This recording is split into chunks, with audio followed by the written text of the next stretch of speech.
À seulement 19 ans, Robin s'est vu confier une mission bien particulière par le réseau d'animation intercommunale du RID de Markelsheim. Il est chargé d'organiser Olympride, une compétition intervillage qui se déroulera au mois de juillet. Je m'occupe de la communication, de la mise en place des jeux, de trouver du budget, de ce qu'on va mettre en place, de ce qu'on aura besoin et tout. Et aussi j'ai fait les logos du projet. Pourtant, le jeune homme n'est ni réellement salarié du rail, ni bénévole. Il est en service civique. Destiné aux jeunes de 16 à 25 ans, ce service financé à 80% par l'État ne cesse de séduire. Il faut dire qu'il a tout pour plaire, autant pour les personnes qui en bénéficient que pour les structures qui les accueillent. Rémunéré à moindre frais, 573 € par mois, il permet aussi d'aider les jeunes non diplômés à faire leurs premières armes sur le marché de l'emploi. Sans toutefois le bouleverser, puisque seules les associations ou les établissements publics peuvent engager un volontaire. Direction l'Ariena à Sélestat. Ce réseau, qui regroupe une cinquantaine d'associations tournant autour de la nature, est un sérieux pourvoyeur de ces jeunes motivés. C'est une formule qui est gagnante à la fois pour le volontaire, mais aussi pour la structure. Alors pour la structure, qu'est-ce que ça nous apporte ? Ça nous apporte du sang neuf, mais nouveau, enfin un regard extérieur, un regard nouveau, parce que quelqu'un qui ne nous connaît pas, va venir, va nous poser des questions, va s'insérer, va s'immerger dans l'équipe. Et puis bien sûr aussi, c'est l'âge des personnes qui fait que pour nous, ça nous bouleverse et ça nous bouscule, parce que nous, on est une équipe qui est plutôt aux alentours de la quarantaine. Donc, quand on a un jeune qui arrive, qui a 18 ans ou même 24 ans, il y a aussi entre les générations, c'est pas la même chose. Donc, on n'a pas la même vision des choses. Donc, c'est vrai que ça nous apporte vraiment un regard différent, extérieur, avec des questions. Et ça nous force vraiment à nous questionner sur ce qu'on fait, mais aussi peut-être des fois à revoir nos modes d'organisation et de fonctionnement. Une remise en question bénéfique à la structure grâce à ces jeunes. Des jeunes pour qui le service civique fait figure de stage amélioré. Ça a été le moyen de donner un coup de main, on va dire, un peu du bénévolat, sans attendre quelque chose en retour en fait. C'est tout simplement partager son savoir avec d'autres personnes, puis acquérir d'autres connaissances sans pour autant attendre quelque chose derrière. Donc un diplôme ou de l'argent. Des missions en service civique, il en existe des milliers dans toute la France. De l'autre côté, les jeunes prêts à s'investir sont aussi très nombreux. Pour les établissements qui les proposent, il s'agit donc de trouver la bonne personne pour le bon projet.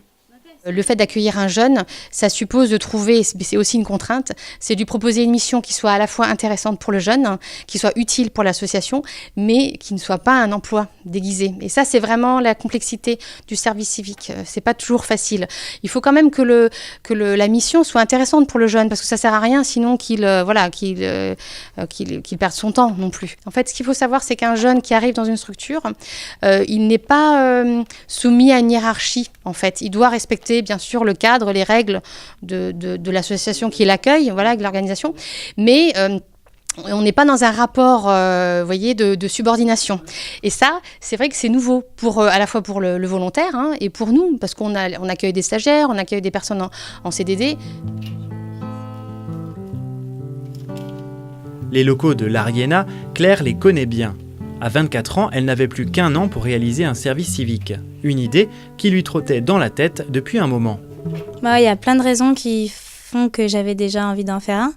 Il y a l'aspect où, là en l'occurrence, je connais déjà l'asso, mais ça peut permettre de découvrir une asso, mais surtout le monde associatif, comment ça fonctionne, parce qu'on ne voit pas forcément comment ça fonctionne de l'intérieur. Il y a ce côté avoir du temps libre. Moi, je suis à 28 heures semaine, donc c'est sur 4 jours. Ça me permet d'avoir 3 autres jours rien que pour moi, donc ça, c'est génial.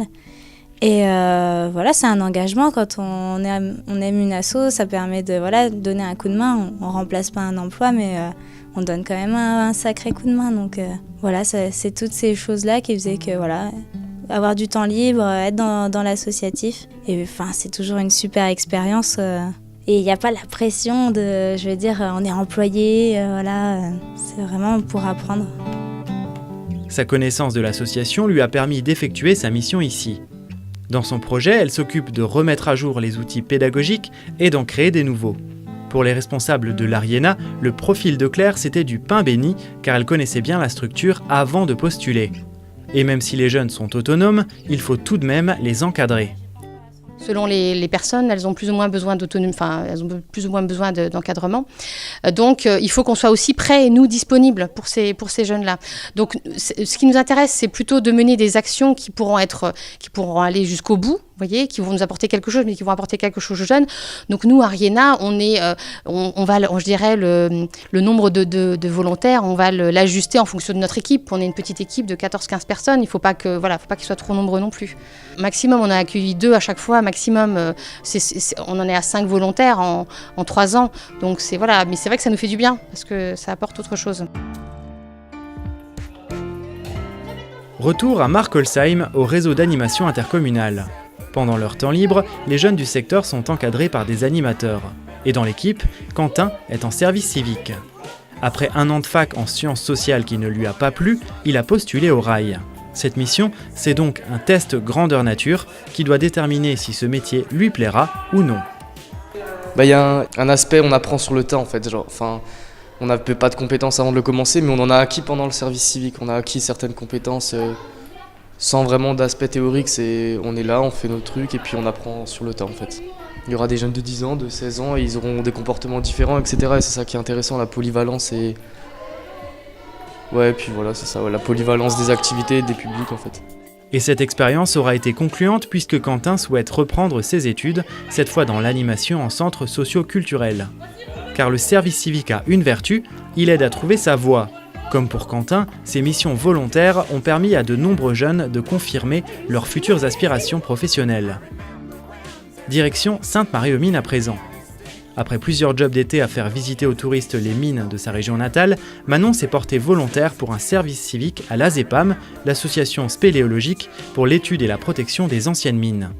J'ai choisi de faire un service civique parce qu'à la base, j'étais à la fac pendant 2 ans. Donc en fait, j'ai changé de cursus 2 fois. J'ai fait 2 facs différentes et donc ça me plaisait pas du tout le côté très théorique, voilà, très... il n'y avait pas du tout de pratique dans ce que je faisais et moi je voulais faire quelque chose vraiment un peu plus pratique quoi, tout simplement.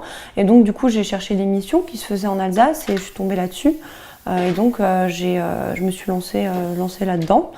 Et donc ça c'était l'année dernière et puis j'ai fait une mission du coup ici à l'ASEPAM qui a duré 6 mois. On a toujours un petit projet, un petit projet dans la mission. En tout cas, c'est comme ça que ça s'est fait ici. Moi, globalement, ma mission, c'était valoriser le patrimoine minier. Donc, à travers les différents outils qu'utilise l'association, les ateliers, les activités, les animations, les visites de mines. Donc, j'ai commencé à faire des visites de mines, participer aux animations. Et donc, j'ai pu mûrir mon petit projet qui était donc de créer des panneaux un peu pédagogiques pour les installer devant chaque mine. Et pour la jeune femme, ce service civique a été plus qu'un déclic, puisqu'elle est désormais salariée de l'association. Pour autant, la Sainte-Marienne ne compte pas en rester là, puisqu'elle envisage de reprendre des études dans l'animation touristique. Avec un argument supplémentaire par rapport à ses futurs camarades de classe, une solide expérience comme engagée volontaire.